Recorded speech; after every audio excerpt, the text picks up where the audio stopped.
It's still so hot. It's still so hot. I don't want it to be hot anymore. Hi everyone. Humidthony Hot Tano here, the internet's busiest music nerd.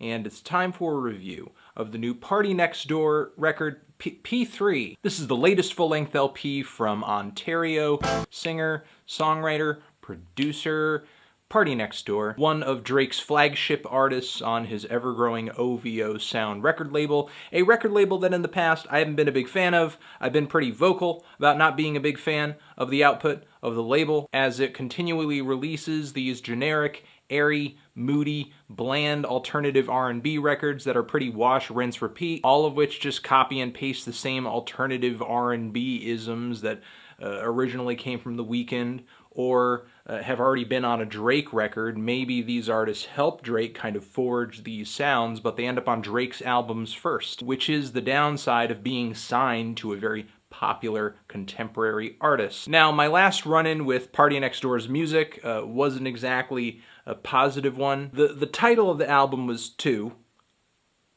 Also the score I gave the album. But PartyNextDoor's popularity has continued to grow with this latest full-length LP, and his influence on Drake's music, in my opinion, seems to be pretty huge, especially in light of Drake's latest album, Views. Without a doubt, PartyNextDoor is the one who helped teach Drake his little fake patois accent that he puts on every once in a while, despite the fact that he is about as Jamaican as haggis. And a handful of the dancehall-inspired tracks that are on this new PartyNextDoor record sound eerily similar to the dancehall tracks that were on Views. And while I do think PartyNextDoor's talents shine brighter on this record than they did on the last album, I still don't think he is the total package by himself. He seems to be a capable producer on this album, and he picks out some pretty decent instrumentals too. He's pretty good at conjuring a mood on the album as well, like on the track High Hopes, which in my opinion is a fantastic start to the project. Some gats rattle off right at the start of the song. Not really sure what that's bringing to the album, but still, it is a very moody, nocturnal instrumental, kind of unsettling, especially when you read into the lyrics as PartyNextDoor is singing about checking up on this girl who he no longer seems to be with. There's a stalker vibe to the track that might be unintentional, but either way, I think it kind of makes the song work. The song Nobody has some very pretty pitched vocal samples woven throughout the trap beat. A lot of PartyNextDoor's vocal harmonies, multi-tracked vocal harmonies, are very smooth and pleasant to listen to. And PartyNextDoor gets kind of adventurous on the Brownskinned instrumental, which has these really sour, weird chord progressions that most artists in this genre would totally veer away from at first impression. But he sings on top of this instrumental like a pro, and it's not one of the worst tracks in the track listing here, despite the fact that it kind of ruins the dark, sexy mood that a lot of the tracks have brought up until this point. I think the biggest instrumental misstep on the entire record probably comes on the song Joy, where the very synthetic 808 flavored drum timbres and the very lazy guitar arpeggios, not only do they just not really complement one another aesthetically, but there are points toward the end of the track where they don't even sync up tempo-wise and they sound really sloppy and ugly. Plus the crescendo on the track at one point like audibly clips, like everything was just way too saturated, maybe not EQ'd properly, I'm not sure. It sounds like at some points this album was being mixed on headphones or something. So while there are highlights on this thing, the problem is that almost every track here starts off like a steamy bath, but it all eventually gets colder and colder and colder, and you just don't want to sit in it anymore. At least if you're an attentive listener. If you're the kind of person who listens to a track for the first 30 seconds and then lets it fall into the background as maybe you spend all day on Twitter or something, then maybe you'll like this. But for someone who pays attention to a song from the beginning to the end of it, you're probably going to notice a couple things. You're going to notice that PartyNextDoor is not really that great of a songwriter. I mean, he comes together with some cool melodic ideas and motifs here and there, but he doesn't string them together with winning choruses and good bridges and strong endings. A lot of the time, the hooks just are shades different from whatever the verse was doing. A lot of the endings are pretty abrupt as well, as PartyNextDoor fails to build out some of these tracks in any significant way. Like on the song Spiteful, where PartyNextDoor is just kind of spending a majority of the track vocalizing improvisationally over this instrumental, and it's not like he's got the best voice on the block or anything where he can get away with that and stay engaging. And then there are tracks on here that sound anemic and hollow, like they don't really have that much beef or oomph to them, which was kind of my issue with a lot of the cuts off of Drake's last record. This is especially true of the dancehall inspired tracks on this thing. The songs Only You and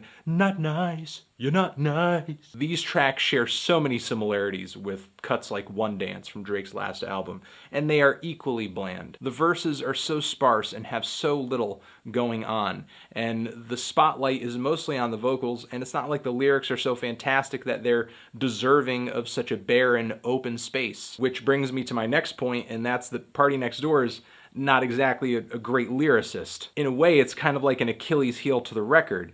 Now, I understand, I wasn't going to this record expecting bars, but I don't see why the lyrics on this record should be so bad at points that they're comedic. Like this corny little couplet over here, which ends with a terrible Ice Cube reference, or I ain't looking for no boo, ain't no Ghostbuster.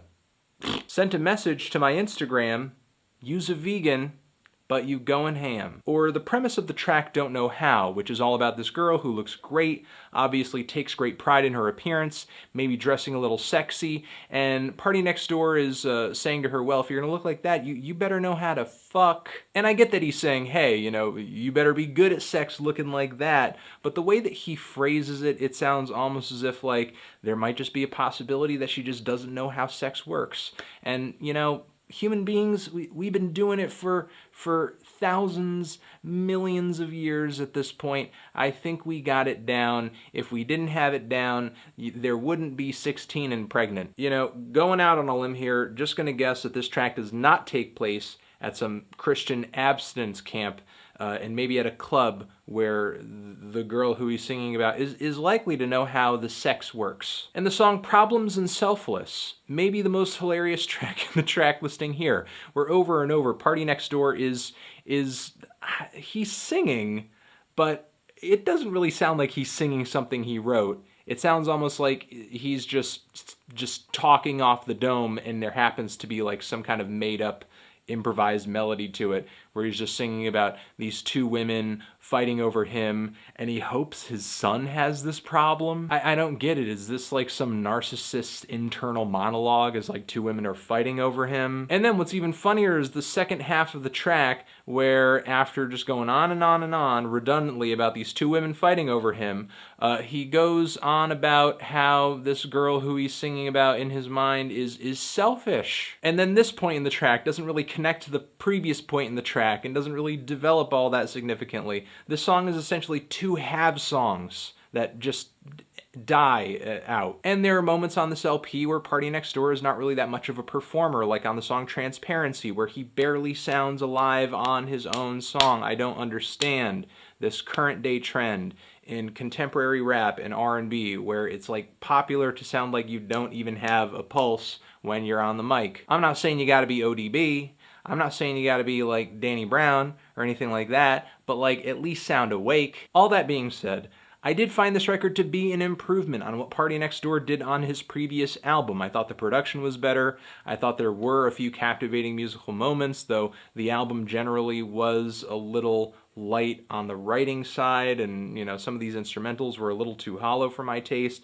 and I thought the record was certainly more instrumentally diverse than the previous PartyNextDoor album was. I didn't exactly come away liking it, but I guess I understand the hype a little bit more and can see this album taking off better than the previous PartyNextDoor record did. Because if you love some of those dancehall tracks off of Drake's latest album, and those have been some of his biggest hits in a while, then you're gonna love the same tracks that pop up on here because they're just like carbon copies. Or just like the same exact formula, rather. Maybe if PartyNextDoor's next record has some meatier and more interesting writing and instrumentals, it might actually wow me, and obviously the lyrics will need a couple tweaks as well. Still though, feeling a strong 4 to a light 5 on this thing. Transition. Have you given this album a listen? Did you love it? Did you hate it? What would you rate it? You're the best. You're the best. What should I review next? hit the like. If you like, please subscribe and please don't cry. If you're angry over my thoughts on this PartyNextDoor album, you know, definitely understand the likability of this project a little bit more on this one, but it's not for me. I gotta say. It's a little too long too, huh?